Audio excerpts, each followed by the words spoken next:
If you've ever had that nagging shoulder pain, the kind that makes just reaching for something on a shelf feel like a monumental task, then you know just how frustrating it can be. Well, today, we're going to dive into a really fascinating way to get some relief, and it might just change how you look at your kitchen forever. I mean, just listen to that. That's the core promise from our source material. The idea that you can actually tackle something as serious as a rotator cuff problem without going straight for an invasive procedure. For so many people, that's the dream, right? Finding a way to heal that's gentle, effective, and something you can actually do yourself. And this is where it gets really cool.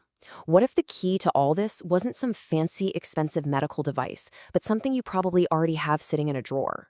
Honestly, this is the part that got me really curious, and I'm guessing it's got your attention now too. So let's talk about the reality of this whole thing. When your shoulder is hurting, it's so easy to feel like your options are getting narrower and narrower. And that thought of surgery, well, it can be pretty scary. What you really want is a safe place to start, a conservative first step that could maybe, just maybe, solve the problem before it gets any bigger. And I bet these feel familiar, don't they? That limited range of motion, the sheer frustration when you can't do simple things, and that little voice in the back of your head worrying about what's next. If you're nodding along right now, you should know that wanting a simple, conservative way to start is totally normal, and it's exactly what we're digging into. All right, let's bring out the star of the show, the humble rolling pin. Yep, that's right. It's simple, everyone's got one, and that smooth rolling motion is actually perfect for the kind of gentle mobilization we're about to talk about. Think of it as your new best friend in rehab. Okay, before we jump into the how-to, it's really important we're all on the same page about this. What we're doing here falls under something called conservative treatment. Now, this isn't some wacky home remedy. It's a real, recognized medical strategy. It's all about using smart, non-surgical methods first to give your body the best possible chance to heal itself. So how does this actually work? Well, we've broken it down into a super simple two-step process. First, a little warm-up, and then we'll bring in the rolling pin. Step 1 is what's called the pendulum swing. All you do is lean on a table with your good arm just to get some support and let your sore arm hang down completely limp like a wet noodle. Then you use your body to create a little bit of momentum, just gently swinging it forward and back. Now the key here, and you're going to hear this a lot, is to keep it small and completely pain-free. This isn't a big stretch. It's just a way to gently wake up the joint. And now for the main event. You're going to sit at a table, put the rolling pin down in front of you, and just rest the hand of your sore arm right on top of it. Now very slowly start to roll the pin forward. Let your body kind of lean into it so your arm extends out naturally.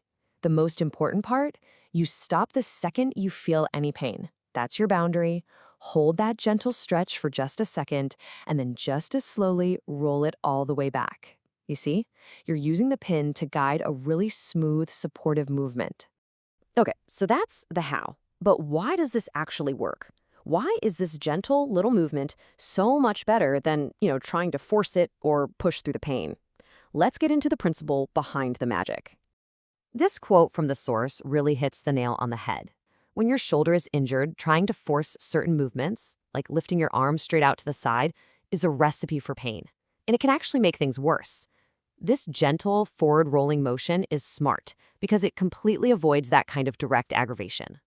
And that brings us to this really critical comparison. On one side, you've got gentle mobilization.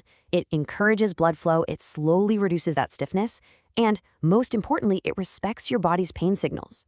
But on the other side, you've got aggressive stretching. That can actually increase inflammation, cause sharp pain, and even risk injuring you further. We are staying firmly in that first column. Look, if there is only one thing you take away from all of this, let it be this right here. Healing is not about fighting your body. It's not about being tough and pushing through pain. It's about working with your body, listening to what it's telling you, and giving it the gentle push it needs to start repairing itself. So just remember, this little rolling pin technique isn't just a clever trick. It's a perfect example of a really powerful medical principle. Choosing a conservative treatment like this is a smart, proactive first move on your recovery journey. It's about empowering yourself with a gentle but effective tool to start that healing process right at home. And that really brings us to the end. What this all shows us is that sometimes the best solutions are the ones that are surprisingly simple and right under our noses. So I'm going to leave you with this question. Now that you have this knowledge, what's one simple, gentle action you can take today to start working with your body on its path back to feeling good? Thanks for tuning in, and take care of yourselves.